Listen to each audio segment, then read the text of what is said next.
हरे कृष्णा। शील प्रभुपाद की जय। श्रीपाद माधवेंद्र पुरी बहुत उच्च कोटि के भक्त थे। चैतन्य महाप्रभु के गुरु ईश्वरपुरी के गुरु थे। अद्वैत आचार्य के भी गुरु थे। कई बार आप रामचंद्रपुरी और ईश्वरपुरी और स्वयं माधवेंद्रपुरी के बीच में जो थोड़ी लीला हुई है वो आप सुने होंगे, क्योंकि इसका वर्णन चैतन्य चरितामृत में है। इनकी दो प्रमुख लीलाएं हैं भगवान के साथ, जिसका वर्णन चैतन्य चरितामृत में है। तो इनका जन्म हुआ था पूर्वी बंगाल में, जो अभी बांग्लादेश है, एक ब्राह्मण खानदान में। और ब्राह्मण होने के कारण बचपन से ही सारे शास्त्रों का अध्ययन किया था और उसमें बहुत महारत हासिल कर लिया। फिर एक स्कूल खोलकर और बच्चों को पढ़ाने लग गए। बच्चे यानी बड़े बड़े बच्चे, क्योंकि यह श्रीमद् भागवतम का, भगवद गीता का, व्याकरण का इत्यादि शास्त्रों का ज्ञान था। इनका विवाह भी हो गया।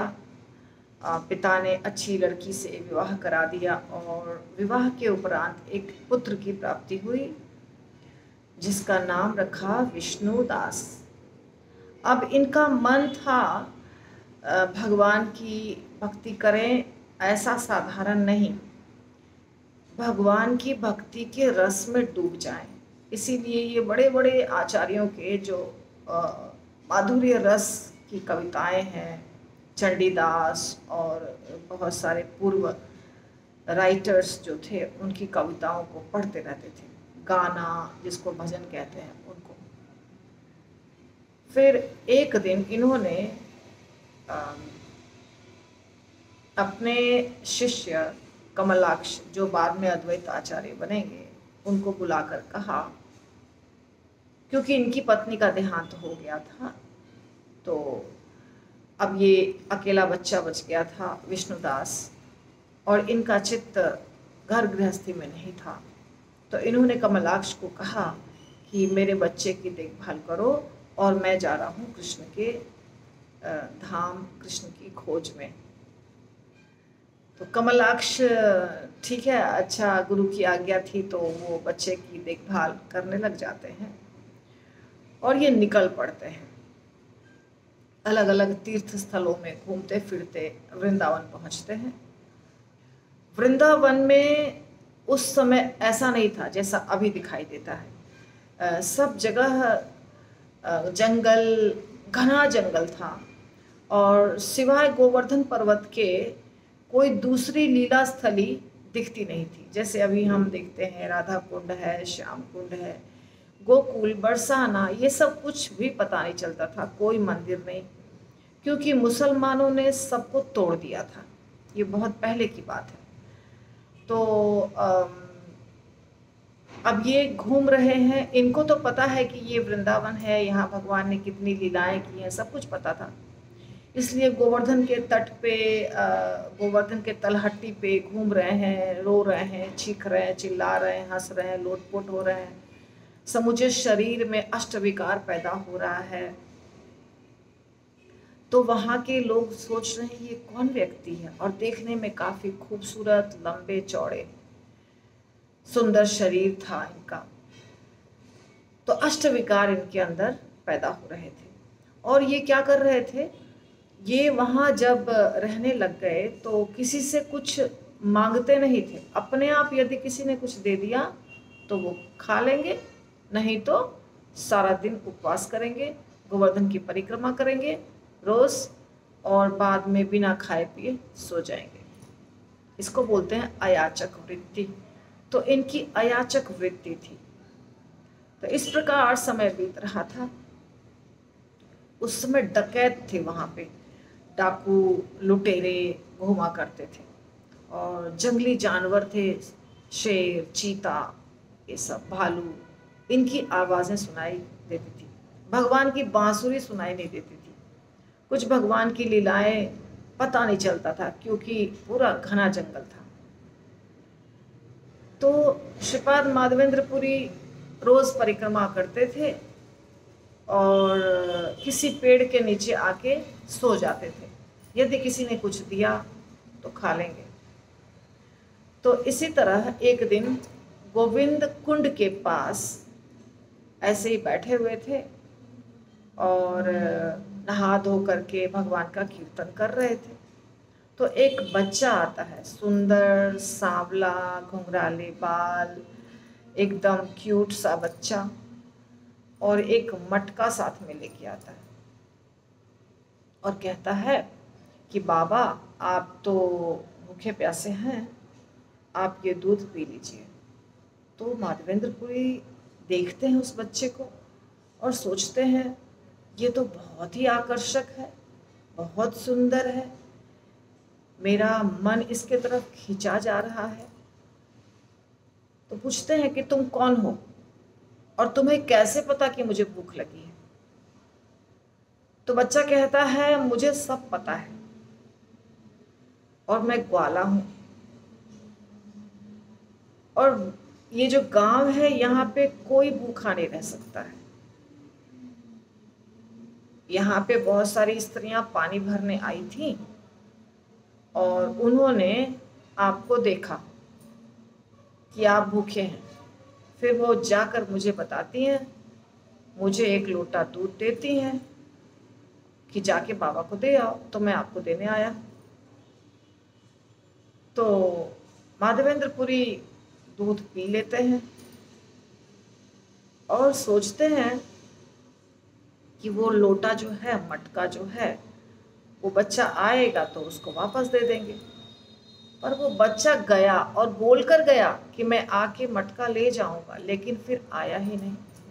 तो माधवेंद्रपुरी सोच रहे हैं ये कौन बच्चा था जिसके प्रति मेरा मन इतना आकर्षित हो रहा है, क्योंकि भौतिक किसी बच्चे के प्रति तो मेरा आकर्षण है नहीं इतना।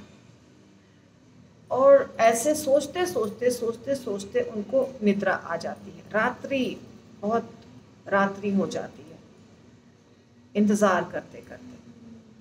जब सुबह होने वाला था उसके थोड़ा पहले उनको नींद आती है। तो उसी समय सपना आता है, थोड़ी सी जो नींद हुई उसमें ही सपना आया, और सपने में वही बच्चा आया फिर। और उस बच्चे ने कहा बाबा मैं तो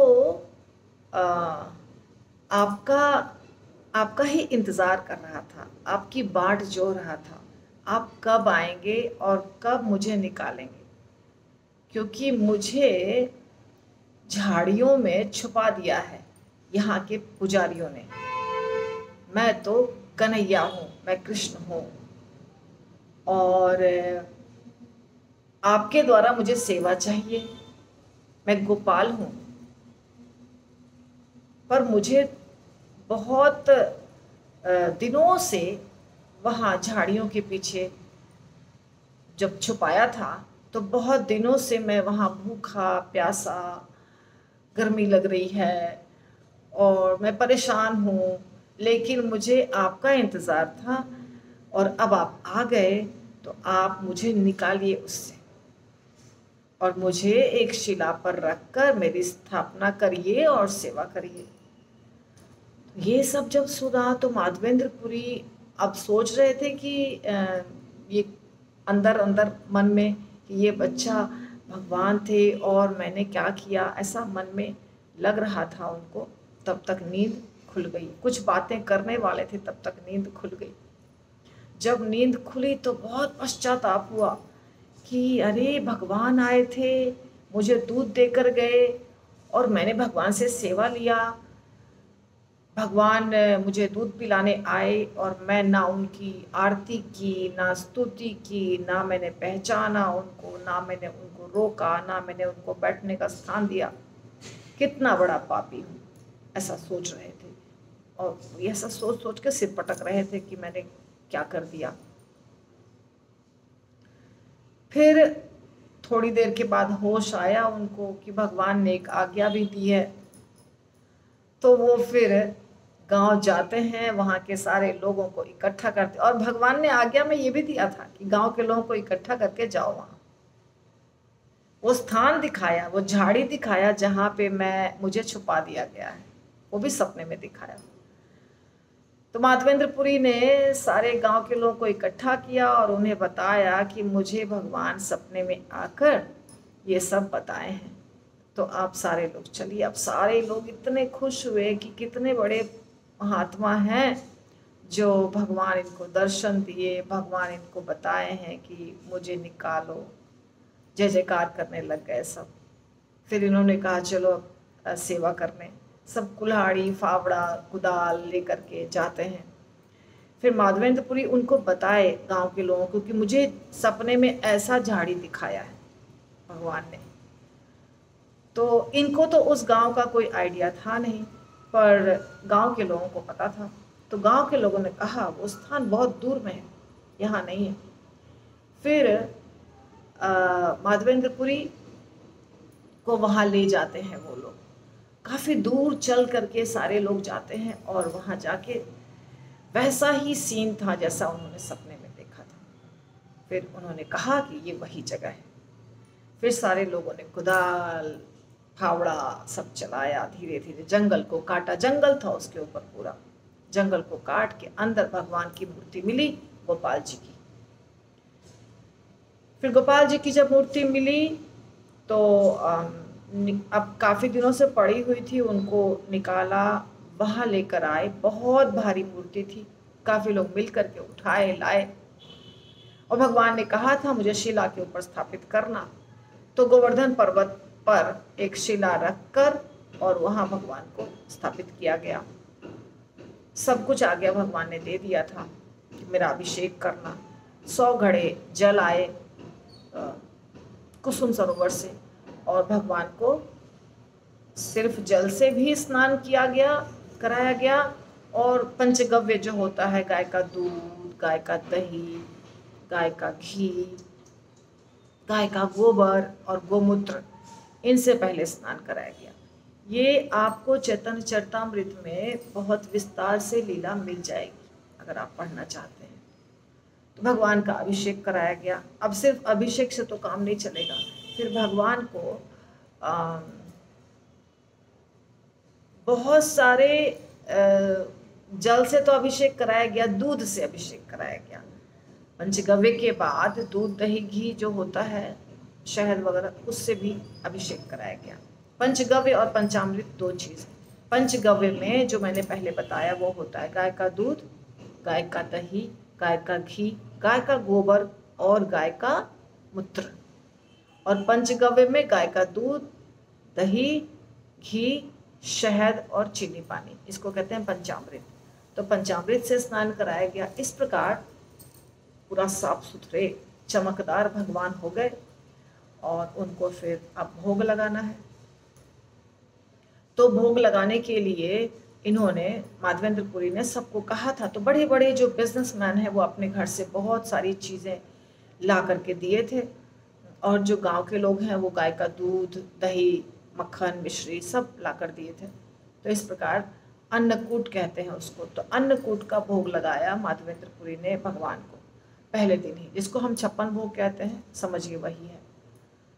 तो वो लग गया और इतना ज़्यादा मात्रा में था कि लगता था जैसे कि दाल का एक तालाब बन गया है।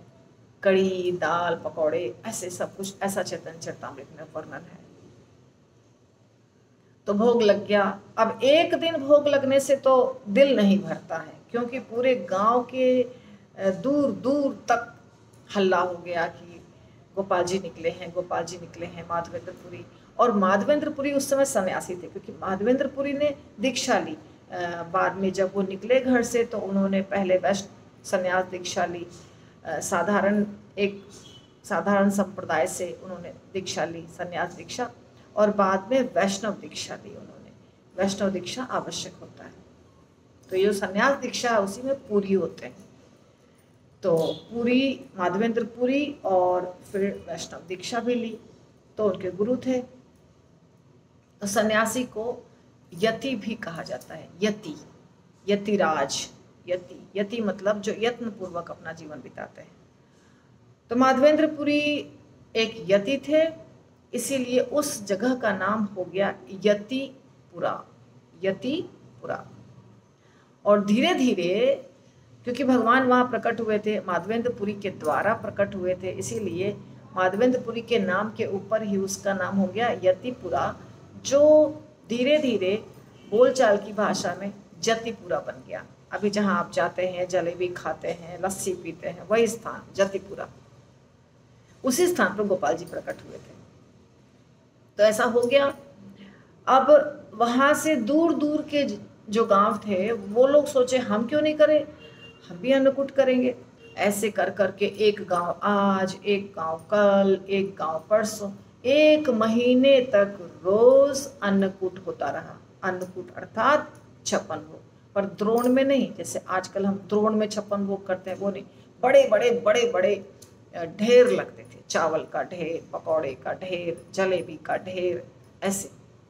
तो इस प्रकार 1 महीने तक अन्नकूट हुआ और भगवान उसको ग्रहण कर लेते थे और फिर सब प्रसाद के रूप में दे देते थे वापस भक्तों के लिए। फर्स्ट डे तो ऐसा ही हुआ था। तो इस प्रकार ये लीला चली। इसके बाद माधवेंद्रपुरी ने कुछ गौड़ीय वैष्णवों को दीक्षा दिया और दीक्षा दे करके गोपाल जी के सेवा का कार्य सौंप दिया कि तुम लोग गोपाल जी की सेवा करो। और बहुत अच्छे से चल रहा था ये सब सेवा पूजा। और श्रीपाद माधवेंद्रपुरी दिन भर भगवान की सेवा के पीछे लगे रहते थे और शाम के समय 1 गिलास दूध पीते थे। जब समाप्त हो जाती थी सेवा भगवान की, तब दिन भर कुछ भी नहीं। 2 साल करीब करीब ऐसा चला। फिर एक रात माधवेंद्रपुरी को सपना आया। सपने में गोपाल जी आए। गोपाल जी ने कहा, माधवेंद्रपुरी, तुम्हारी सेवा से मैं बहुत खुश हूं, लेकिन मैं क्या करूं? मुझे इतने दिनों तक मिट्टी के नीचे छुपा के रखा था, तो मुझे इतनी ज़्यादा गर्मी लग रही है कि तुमने जो भी अभिषेक वगैरह किया उससे मेरी गर्मी शांत नहीं हुई, मेरे शरीर में ज्वाला उठ रहा है। तो तुम क्या करो, तुम जाओ जगन्नाथपुरी के पास जो मलय पर्वत है और वहाँ से चंदन लेकर आओ और कपूर भी लेकर आओ और मेरे शरीर पर चंदन और कपूर का लेप लगाओ। तो इसके बाद वो मेरी ज्वाला समाप्त होगी। और याद रखना, तुम्हें खुद जाना है, किसी को भेजना नहीं है।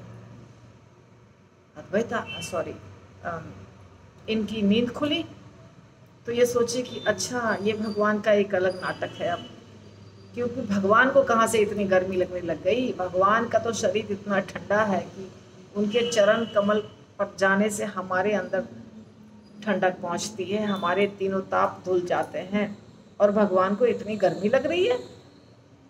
तो ये तो भगवान कुछ अब इसके बाद फिर से कुछ इनका होने वाला है, कुछ चालू है, कुछ अलग लीला आप करेंगे, ऐसा समझ में आ गया। पर क्या करते, भगवान ने तो आज्ञा दिया था।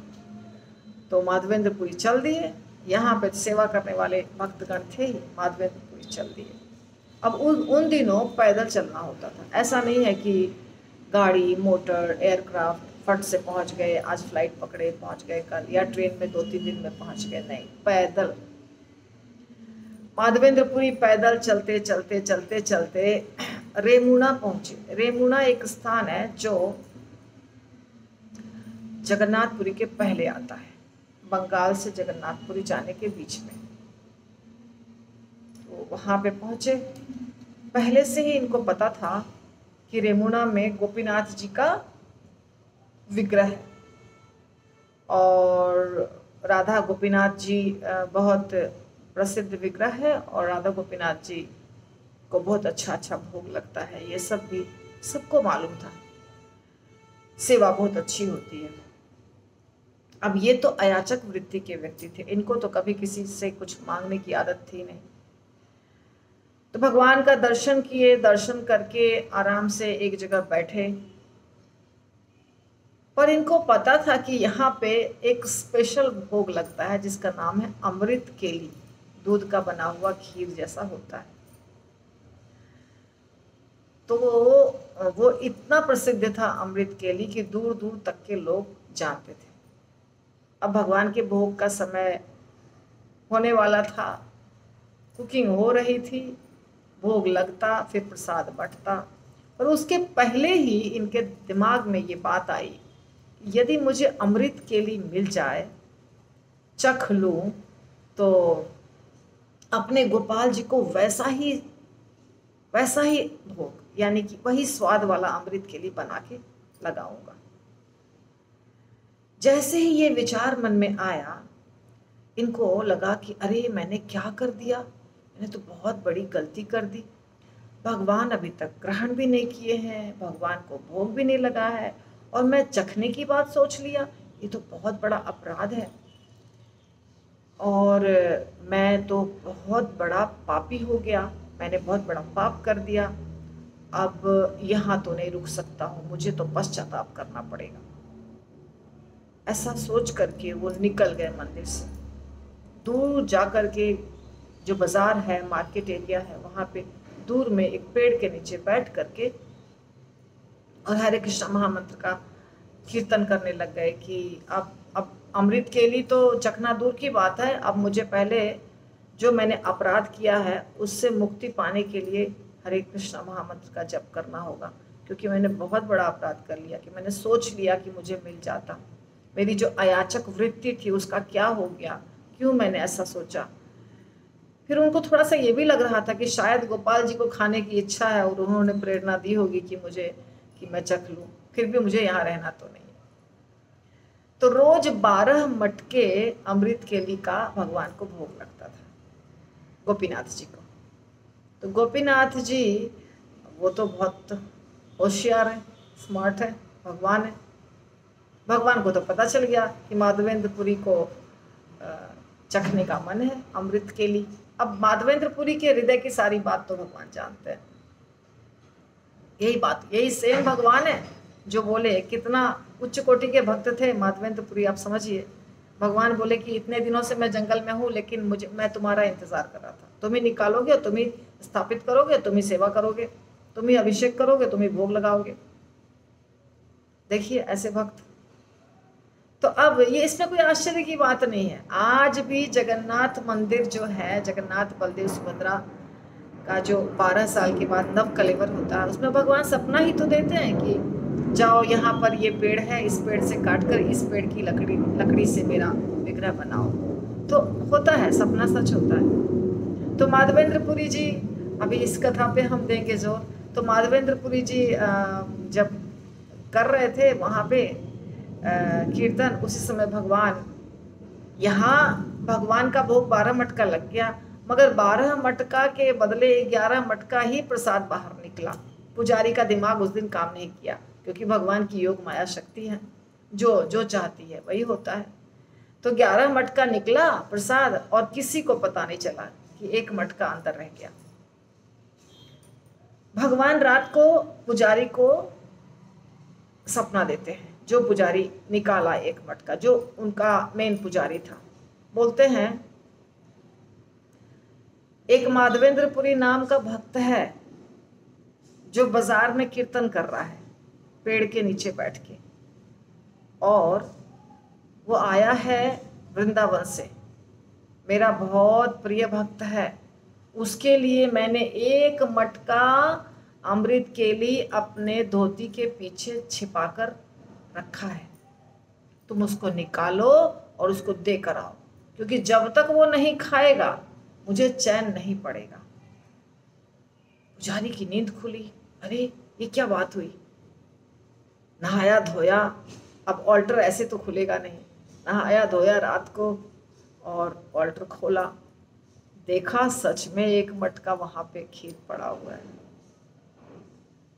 रोने लग गया, भगवान को देखने लग गया, भगवान आप क्या हैं, आप क्या चीज हैं। आप गोपियों के वस्त्र चुराए, आप मक्खन चुराए, आप दही चुराए, आप भक्तों का सब कुछ चुरा लेते हैं, सब कुछ हर लेते हैं, धन संपत्ति हर चीज, ये तो हम जानते हैं। तो आप चौराग्रगण्यम पुरुषम नमामि, है ना एक भजन, उसी में वो भजन तो किसी आचार्य ने लिखा है। तो ये बात तो सच है। राधा रानी का हृदय चुराए हैं। आप सब कुछ चोरी करते हैं, आप चोरी करने में तो बिल्कुल मास्टर हैं, पर आज आपने अपना ही भोग चुरा लिया। ये तो आपका ही था, दूसरे का तो चोरी करते थे, आज अपना भी चोरी कर लिया। ये तो आपका था प्रसाद, इसको चोरी करने की क्या आवश्यकता थी? पर भगवान ने चोरी किया। वो मुस्कुरा रहा है भक्त भगवान को देख देख करके। करिए करिए, जो इच्छा है करिए, आपकी मर्जी, आप मालिक है। मटका लिया, कौन है माधवेंद्रपुरी, कौन है माधवेंद्रपुरी, बाजार में जोर जोर से पुकार रहा है। तो माधवेंद्रपुरी तो कीर्तन कर रहे थे। वहां पहुंचता है, समझ गया यही होंगे, कीर्तन कर रहे हैं पेड़ के नीचे, भगवान ने कहा है। फिर पूछा, आप है माधवेंद्रपुरी? माधवेंद्रपुरी ने सिर हिलाया, यस मैं हूं। आप धन्य हैं, ये देखिए, एक खीर का मटका चोरी करके रखा था भगवान ने अमृत के लिए, आपके लिए। अब खाइए, जब तक नहीं खाएंगे उनको नींद नहीं आने वाली है, जगे हुए। माधवेंद्रपुरी का तो कंठ भर आया, हृदय भर आया, आंखों से टपाटप आंसू। मैं तो इतना अधम हूं, पतित हूं, और मेरे लिए भगवान ने खीर की चोरी की। मैं तो नालायक हूं, ऐसा सोचने लग गए। खीर खा रहे हैं, आंसू टपक रहा है, खीर खा रहे हैं, आंसू टपक रहा है। खा लिया, खाने के बाद और पुजारी जी चले गए। खाने के बाद मटका को तोड़ लिया और तोड़ के गमछे में बांध लिया। नित्य प्रतिदिन उस मटका का छोटा सा टुकड़ा तोड़ के वो खाते रहे पूरे जीवन। परंतु वो रहे नहीं वहां, रेमुना से तुरंत भाग गए कि अगर सुबह हुई, लोगों को पता चला ये तो वही व्यक्ति है जिसके लिए भगवान ने खीर चोरी की, तो सब आके भीड़ कर देंगे और मेरे साधना में बाधा पड़ेगी। मुझे नाम तो चाहिए नहीं। तो निकल गए नीलाचल जगन्नाथपुरी के लिए। पैदल चलते चलते चलते चलते जगन्नाथपुरी पहुंचे। वहां पर जाके भगवान का दर्शन किया, भाव विभोर हो गए। पर इनके पहुंचने के पहले ही वहां ये खबर पहुंच गई थी कि माधवेंद्रपुरी नाम का व्यक्ति है जो जिसके लिए भगवान ने खीर चोरी की, और वो जगन्नाथपुरी पहुंच रहे हैं। तो इनको तो पब्लिक घेर ली पूरा। राज कर्मचारी भी, तब राजा का जमाना था, वो भी घेर लिए। आप धन्य हैं, आप धन्य हैं, आपके लिए भगवान ने ऐसा किया। आप सिर्फ चोरी नहीं, उसके साथ साथ गोपाल जी का प्राकट्य, ये दोनों लीला हुई है सेम भक्त के साथ। और एक और बहुत इंपॉर्टेंट बात हो गई क्या, कि अब पहले था राधा गोपीनाथ, अब हो गया राधा गोपीनाथ ही नहीं, खीर चोरा गोपीनाथ। भगवान का नाम क्या बन गया? खीर चोरा गोपीनाथ। देखिए भगवान के बहुत नाम होते हैं, परमेश्वर, ईश्वर, भगवान, पर ये गौण नाम है। मुख्य नाम जो होते हैं वो होते हैं नंद नंदन, यशोदा नंदन, रण छोड़ा, खीर चोरा, गोपीनाथ, ऐसे नाम, ये जो होते हैं नाम, ये भगवान को ज्यादा पसंद है, ये मुख्य नाम है। अब भगवान परमेश्वर ये सब नाम ज्यादा पसंद नहीं है। तो इस प्रकार दोनों नाम जो मुख्य नाम है वो बहुत सारे हैं, मैं तो आपको एक दो एग्जाम्पल बताई। तो इन्होंने खीर जो चोरी की, इसीलिए इनका नाम हो गया खीर चोरा गोपीनाथ। और यही सब करने के लिए इन्होंने, गोपाल जी ने माधवेंद्रपुरी को बुलाया था, भेजा था। गोपीनाथ जी को भी लीला करनी थी, गोपाल जी को भी लीला करनी थी, और माधवेंद्रपुरी का नाम उज्जवल करना था कि देखो मेरा कितना महान भक्त है। तो भक्त का नाम भगवान बहुत ऊंचा पहुंचाते हैं, एकदम ऊपर तक। भक्ति होनी चाहिए शुद्ध हमारी। तो माधवेंद्रपुरी को जब सब लोग घेर लिए, माधवेंद्रपुरी ने कहा नहीं नहीं, मैं कोई बड़ा भक्त नहीं हूँ, भगवान भेजे हैं चंदन लाने के लिए, आप लोग मुझे सिर्फ चंदन दिलाने में और कपूर दिलाने में मदद कर दीजिए। अब ऐसे भक्त को कौन नहीं मदद करेगा? पूरा राजा का जो कर्मचारी, राज कर्मचारी जितने थे वो सब जुट गए, तुरंत तुरंत चंदन और कपूर इकट्ठा कर दिया उन्होंने, कुछ 1 मन चंदन और कितना तोला कपूर इत्यादि सब जमा हो गया। सब जितना भी सहायता, जितना भी कहीं टैक्स लगता है, कुछ लगता है, ऐसे लगता है बहुत कुछ, वो सब तैयारी राजा के लोगों ने कर दिया। राजा ने आज्ञा दिया कि इनके लिए सब तैयारी कर दो। तो वहाँ कुछ रहे माधवेंद्रपुरी, भगवान जगन्नाथ भगवान के साथ कुछ अपना उनका हार्दिक आदान प्रदान हुआ, रोना धोना हुआ। चैतन्य महाप्रभु के पहले की बात है। तो जगन्नाथ भगवान तो बहुत पुराने विग्रह हैं, तो उन्होंने जो भी लीलाएं हुई थी, भगवान की लीलाएं हर समय होती रहती हैं, तो वो सब सोच सोच करके आंखों से आंसू टपक रहे थे। ये सब हो रहा था, इनके अंदर अष्टविकार पैदा हो रहे थे। पर अब तो निकलना था, चंदन कपूर सबकी तैयारी हो गई है, निकल गए वहां से। फिर राजा के कर्मचारी उनको अपने बाउंड्री तक, अपने सीमा तक पहुंचाने आए। ये सब हुआ। जब ये वापसी में फिर वो रेमुना पहुंचे, तो वही रेमुना जहाँ पे अमृत के लिए इनको मिला था, भगवान ने चोरी किया था। आज भी वो स्थान है, आज भी वो विग्रह है, हम दर्शन करने जाते हैं, खीर चोरा गोपीनाथ जी। तो जैसे पहुंचे, इस बार तो पहले से ही सारे लोग जानते थे ये वही माधवेंद्रपुरी हैं, पुजारी भी जानते थे। खूब स्वागत हुआ इनका, और भगवान के साथ भी बहुत अच्छा, दर्शन के समय से ही अश्रुपात हो रहा है। भगवान भी देख रहे हैं मेरा भक्त आ गया, भक्त भी देख रहे हैं ये वही भगवान है जो खीर चोरी की थी। सब हो रही है लीला, और इनको स्पेशल प्रसाद, स्पेशल ट्रीटमेंट दिया गया। इसके बाद ये रात्रि को जब सोए तो फिर सपना आया। किसका? गोपाल जी का। गोपाल जी सपने में बोल रहे हैं, माधवेंद्रपुरी तुमसे मैं बहुत प्रसन्न हूँ।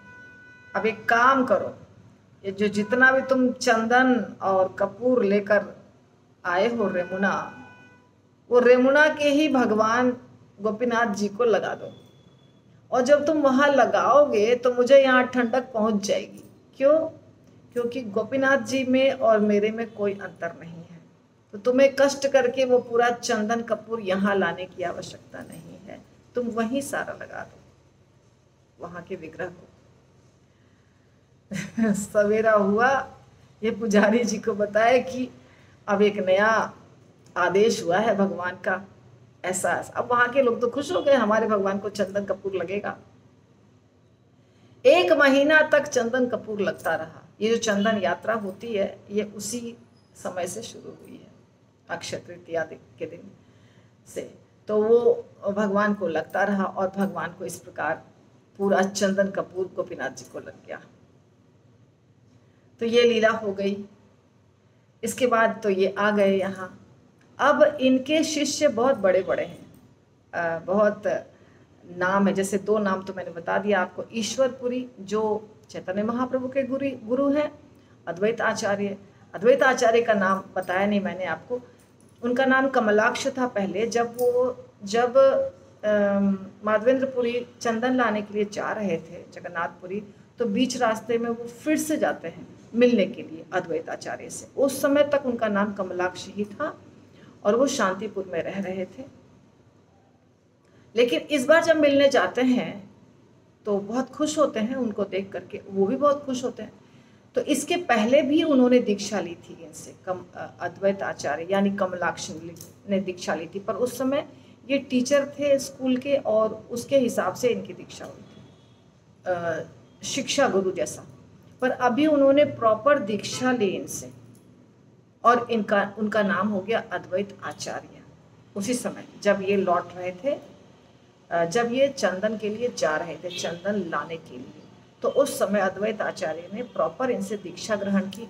और इन्होंने आदेश दिया अद्वैत आचार्य को कि देखो, साधारण तरीके से भक्ति करने से काम नहीं चलेगा, हमें भगवान को बुलाना है, भगवान को अभी आने की बहुत आवश्यकता है, और मुझे बुलाना है भगवान को, और तुम्हें ये कार्य करना है। अद्वैत आचार्य ने कहा कि गुरु महाराज, आपको लगता है कि भगवान अभी इस कलयुग में आएंगे? तो माधवेंद्र पुरी ने कहा, आएंगे नहीं, लगता है नहीं, अवश्य आएंगे, यही वो समय है उनके आने का, क्योंकि बहुत पाप बढ़ गया है। सब जगह धर्म की हानि हो रही है। दुर्गा पाठ, चंडी पाठ, खस्सी बलि, बकरा, ये सब चल रहा है। और वैष्णव का जो धर्म है, ब्राह्मणों का जो कर्तव्य है, कृष्ण पूजा, कृष्ण भक्ति, विष्णु पूजा, उसका लोप हो रहा है। अभी तो भगवान को आना ही पड़ेगा। ऐसा कह करके अद्वैत आचार्य को बताया कि तुलसी लेकर के, गंगा जल लेकर के तुम भगवान को पुकारो, पुकारने से भगवान आएंगे। और स्वयं माधवेंद्र पुरी भी भगवान को पुकार रहे थे। पर माधवेंद्र पुरी को ऐसा था कि उनको पता था कि मैं ज़्यादा दिन तक इस धरती पर नहीं रहूँगा, तो मेरे बाद जो सब मेरे शिष्य होंगे, जिनको मैं चाह रहा हूँ कि इकट्ठे हो जाएं, सारे लोग इकट्ठे हो जाएं, इन लोगों को ही भगवान की सेवा के लिए करना है, सारा प्रयास करना है। ऐसा माधवेंद्र पुरी जानते थे। तो माधवेंद्र पुरी जी को दर्शन हुआ भगवान का, चैतन्य महाप्रभु का दर्शन माधवेंद्र पुरी को हुआ। लेकिन जब बच्चा थे, चैतन्य महाप्रभु बहुत छोटे थे, जन्मे थे, थोड़े से बच्चे थे, गोद में थे, तभी माधवेंद्र पुरी को भगवान का दर्शन हुआ। पर अद्वैत आचार्य ने भगवान से बहुत प्रार्थना करके और भगवान को प्रकट किया, अद्वैत आचार्य ने। तो अद्वैत आचार्य ने तो प्रकट किया, पर सारी तैयारी माधवेंद्र पुरी ने की। माधवेंद्र पुरी के शिष्य हुए ईश्वरपुरी और रामचंद्रपुरी और बहुत सारे। लेकिन ईश्वरपुरी बहुत सेवा करते थे, पर रामचंद्रपुरी ज्ञान योग के तरफ थोड़ा आकर्षित थे।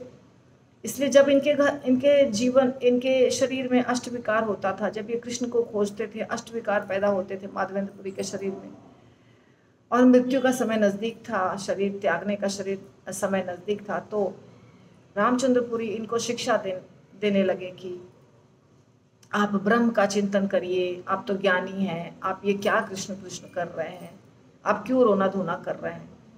तो माधवेंद्रपुरी ने कहा रामचंद्रपुरी को कि मेरे नज़र से दूर हो जाओ, तुम्हारे ऊपर अगर मेरा चित्त रहेगा तो मेरी भी गति खराब हो जाएगी।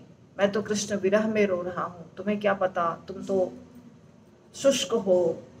ऐसा करके फिर उनको स्थान छोड़ना पड़ा, क्योंकि वो गुरु की आज्ञा थी। पर ईश्वरपुरी ने गुरु की बहुत सेवा की, माधवेंद्रपुरी की बहुत सेवा की। अंत में माधवेंद्रपुरी प्रसन्न होकर ईश्वरपुरी को बोले कि तुम्हें कृष्ण की प्राप्ति होगी। और ईश्वरपुरी चैतन्य महाप्रभु के गुरु बने। उन्होंने चैतन्य महाप्रभु को दीक्षा दी। तो बहुत आवश्यक है कि हम गुरु की सेवा सही भावना से करें और गुरु के ऊपर हम अपना ज्ञान थोपने की कोशिश नहीं करें। वही कार्य किया था रामचंद्रपुरी ने और गुरु नाराज हो गए थे। तो इस प्रकार माधवेंद्रपुरी भगवान की सेवा, भगवान के प्रकटीकरण की पूरी तैयारी करते रहे और अंत में उन्होंने पूरा भगवान के ध्यान में शरीर त्यागा और ईश्वरपुरी उनकी सेवा करते रहे। तो हम थोड़ा सा छोटा सा कोशिश किए, फिर भी आई थिंक 40 मिनट हो गया। तो श्रीपाद माधवेंद्रपुरी की जय। हरि बोल।